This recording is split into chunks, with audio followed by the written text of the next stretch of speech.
En Colombia, debido a la pandemia y su cuarentena fuerte en el 2020, se empobrecieron millones de colombianos al destruir cerca de 5.4 millones de empleos y se dejó un gran agujero fiscal debido a las obligaciones adquiridas por el concepto del llamado ingreso solidario, que además de todo se quiere que sea un subsidio permanente. Pero para tener más claro todo esto debemos revisar algunas cifras. Por ejemplo, el presupuesto anual general de la Nación para el año 2021 se aprobó en 313.9 billones de pesos, de los cuales 58.6 billones, equivalentes al 18.7%, será destinado a gasto social.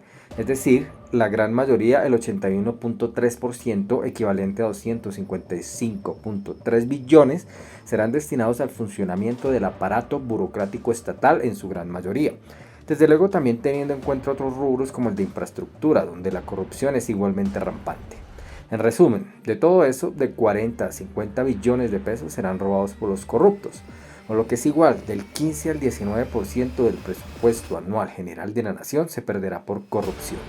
Para hacernos una idea de las dimensiones de todo esto, este llamado presupuesto general de la nación en 2020 fue de 263.4 billones de pesos, con lo cual tan solo de un año al otro el incremento ha sido del 19.2%.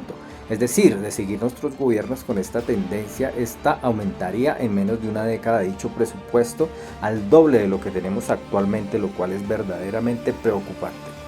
Lo grave de todo esto es que al país llegará poca inversión y por tanto la recaudación aumentará muy poco, o no lo hará en lo absoluto o muy probablemente disminuirá. Todo esto provocado por ser Colombia uno de los 10 países con más impuestos progresivos sobre las ganancias al sector productivo o empresas en todo el mundo, con por ejemplo el doble que el promedio de los países nórdicos, de hecho casi el triple que Dinamarca y 10 puntos porcentuales más que Francia, algo de lo que no te hablarán los políticos de izquierda, ni de derecha, ni de centro del país. Y como si fuese poco, recordemos que para el 2021 la deuda pública ya asciende al 61% del Producto Interno Bruto, cuando en 2020 era del 52%.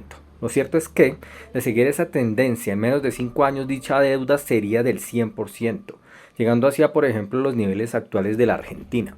Algo bastante grave teniendo en cuenta que la capacidad de pago será cada vez menor a razón de la fuga de capitales debido a las continuas y asfixiantes reformas tributarias. Pero ¿cuál es la solución a todo esto sin tener que hacer continuas confiscatorias y abusivas reformas tributarias las cuales una a una nos hunden cada vez más? La respuesta es clara. Lo único que, dada la evidencia, los hechos y la realidad, ha funcionado en el mundo para hacer progresar los países y sin perder la libertad, y eso es disminuyendo el aparato burocrático estatal. Pero para plantear las posibles soluciones a eso, primero tenemos que ver qué propone exactamente el gobierno, y lo que propone es recaudar 25.4 billones de pesos más, eso para llevar a cabo programas sociales con la intención de fondo de compra de votos con dichos subsidios, lo que supone el 2.2% del Producto Interno Bruto anual. Esta vez todo más recargado sobre la gente de a pie y no tanto sobre las empresas, lo que de hecho coincide tal y como lo han solicitado muchos sin conocer de fondo qué es lo que piden.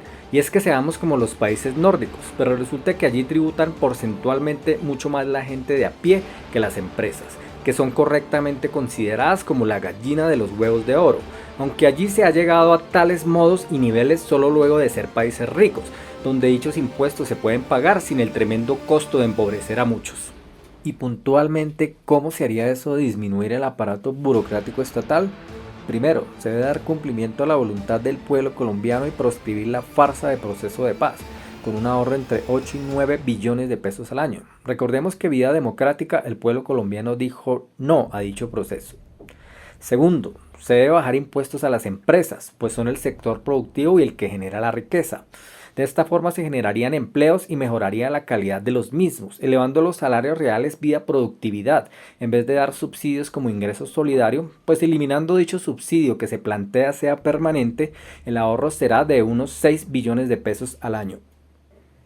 Tercero, reducir el Congreso a la mitad, con un ahorro de 316.400 millones de pesos al año, sin contar el beneficio de menos políticos robando, ejerciendo clientelismo y despilfarrando nuestro dinero, y por supuesto con la gran ventaja que supone la disminución de la burocracia. Cuarto, cumplir con el ahorro de 9 billones de pesos anuales propuestos por el gobierno Duque hace muy poco, eso con la reducción en diversos gastos políticos junto al fin de las nóminas paralelas.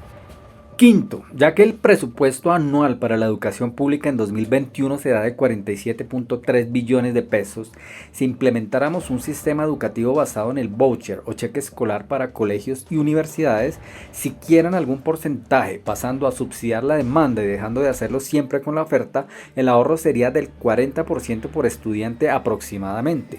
Digamos que reemplazamos un 30% de esos cupos en instituciones educativas del Estado por vouchers. El ahorro sería de alrededor de 8.5 billones de pesos al año. Eso sin profundizar en el gran beneficio de evitar pérdidas de clase en, por ejemplo, universidades por el motivo de protestas vandálicas y, por supuesto, evitando el adoctrinamiento de nuestros jóvenes en el surdismo empobrecedor marxista. Pero para eso, por supuesto, debemos proscribir a FECODE. En resumen, con estas acciones el ahorro sería de unos 31 a 31.5 billones de pesos al año, más que suficiente para cubrir el déficit de 25.4 billones, y sobraría 6.1 billones que podrían usarse para mejorar la calidad y cobertura en educación mediante, por ejemplo, la implementación del voucher educativo. Y de paso la salud mediante alianzas público-privadas si es que decidimos no liberalizar completamente el sistema de salud. E igual quedaría algo para mejorar seguridad e infraestructura vial sin necesidad de acabar con la clase media y cobrar impuestos del primer mundo en un país de pobres.